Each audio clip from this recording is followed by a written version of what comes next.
So, what does it really mean to be a good person? I mean, really. It sounds like a pretty simple question, right? But we're about to dive into an ancient ethical puzzle that shows how a seemingly perfect answer can get turned completely on its head. Okay, so our story kicks off about 2.5 millennia ago with a wanderer named Uggāhamāna. He put forward this definition of what a perfected person looks like. And, on the surface, it's hard to argue with, isn't it? Don't do bad stuff, don't say bad stuff, don't even think bad stuff, and make an honest living.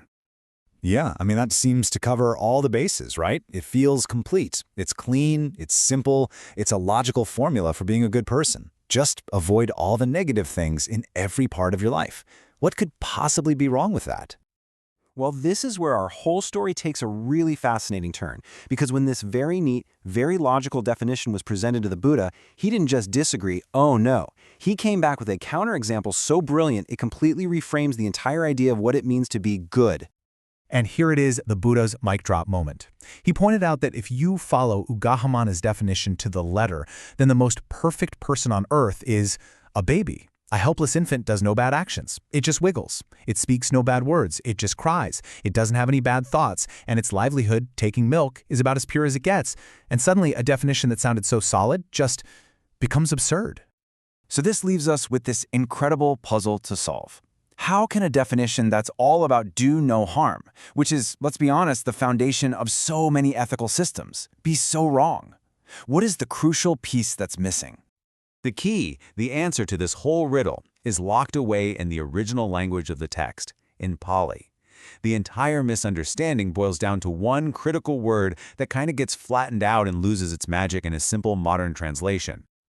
Okay, so that word is Samaṇamuṇḍikasutta. Now, a standard, direct translation, the modern lens, if you will, would read it as an adjective, to be accomplished in what is good or wholesome. And that's the first layer. And this, right here, is the heart of the problem. Accomplished in good implies you've reached a final destination. You've checked the box. It suggests a static state, like goodness is some kind of finished product, a trophy you put up on a shelf. But there's a much deeper way to understand this word, and it's by using an ancient analytical method called niruti. Think of it like linguistic archaeology. You get to break a word down to its absolute roots to find its real dynamic meaning. So, when we use niruti on Samaṇamuṇḍikasutta, 3 distinct parts pop out. First, you get some, which means completely. Then there's paña, meaning arrived at. And now here's the absolute game changer, kusala.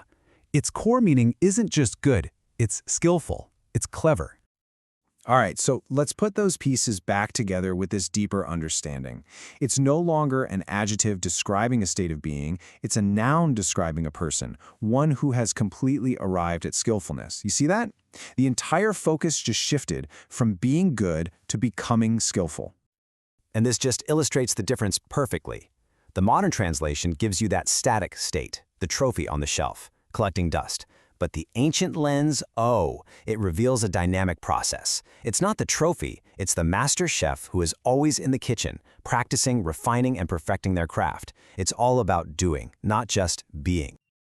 And just like that, the paradox of the perfect baby is solved. A baby isn't ethically skillful, it's just an active. Its innocence isn't from a mastery of virtue, it's from a simple lack of ability. So, the huge insight here is this powerful shift in thinking. Real ethical growth isn't about the passive absence of doing bad things. It's about the active, deliberate presence of a cultivated skill. Which, of course, brings us to the next logical question. If it's all about skill, then what skills are we supposed to be developing?